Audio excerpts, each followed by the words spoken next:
সংশোধনের জন্য পদক্ষেপ নেওয়া এবং নতুন সংসদ, জাতীয় সংসদ, সরকারি দল, বিরোধী দল সবাই মিলে এই কাজটি করবে। কারণ ফ্যাসিবাদের বিরুদ্ধে আমাদের কিন্তু জাতীয় ঐক্য রয়েছে। আমরা মনে করি সেই জাতীয় ঐক্যের জায়গা থেকে এটা এখানে কোনো বিভেদ থাকবে না। এটা সরকারি দল, বিরোধী দল একত্রে এই উদ্যোগ নেবে এবং এই যে রাষ্ট্রপতি শাহাবুদ্দিন চুপ্পু, সেই সময় রাজনৈতিক দলগুলো ঐক্যমতে আসতে পারেনি দেখে রাষ্ট্রপতি পরিবর্তন হয়নি। নাহলে কিন্তু অন্তর্বর্তী সময়েই রাষ্ট্রপতি পরিবর্তনের দাবি জনগণের পক্ষ থেকে ছিল।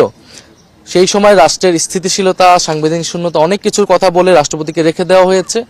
এখন নতুন সরকার এসেছে, নতুন সংসদ তৈরি হয়েছে। তা আমরা মনে করি যে এই রাষ্ট্রপতির এখন চলে যাওয়াটা কেবলই সময়ের ব্যাপার। আমরা সবাই সেই সময়ের অপেক্ষা আছি।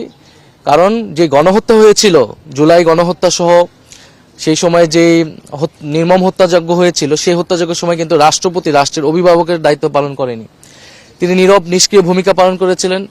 বৈষম্যবিরোধী ছাত্র আন্দোলনের পক্ষ থেকে কিন্তু কোটা সংস্কার দাবি নিয়ে আমরা রাষ্ট্রপতি ভবন পর্যন্ত গিয়েছিলাম, বঙ্গভবন পর্যন্ত গিয়েছিলাম। তার নীরব ভূমিকা, নিষ্ক্রিয়তার কারণে এই গণহত্যা সংঘটিত হয়েছে। ফলে এই গণহত্যার দায়ে তিনিও অভিযুক্ত এবং তার বিরুদ্ধে কিন্তু আর্থিক অনৈতিকতার অভিযোগ রয়েছে এর আগের থেকেই। ফলে রাষ্ট্রপতি বলতে আমরা যেটা বুঝি, রাষ্ট্রের অভিভাবক, যেই সম্মান, শ্রদ্ধা, ভাব গাম্ভীর্য সম্পূর্ণ ব্যক্তিত্ব প্রয়োজন, তার কোনোটাই আসলে তার নেই, বরং নানা অপরাধে তিনি অভিযুক্ত। ফলে এখন সময় এসেছে তার অভিশংসন করে তাকে সরানো, দ্বিতীয়ত তার বিরুদ্ধে মামলা করে তাকে দ্রুত সময়ের মধ্যে গ্রেফতার করা। এটা আমরা মনে করি এই নতুন সরকারের অন্যতম দায়িত্ব। এই রাষ্ট্রপতি কিন্তু শহীদ প্রেসিডেন্ট জিয়াউর রহমানের বিরুদ্ধেও বিরুদ্ধাচরণ করেছে, নেতিবাচক বক্তব্য দিয়েছে, খালেদা জিয়ার বিরুদ্ধে নেতিবাচক বক্তব্য দিয়েছে। এবং ফলে আমরা মনে করি যে ফ্যাসিস্ট সময়ের চিহ্ন যে রাষ্ট্রপতি, সেই রাষ্ট্রপতিকে দ্রুত সময়ের মধ্যে আসলে গ্রেফতার করা প্রয়োজন। এবং তিনি যেই ধরনের সাক্ষাৎকার দিয়েছেন সেটাও তো আসলে শপথ লঙ্ঘন হয়েছে।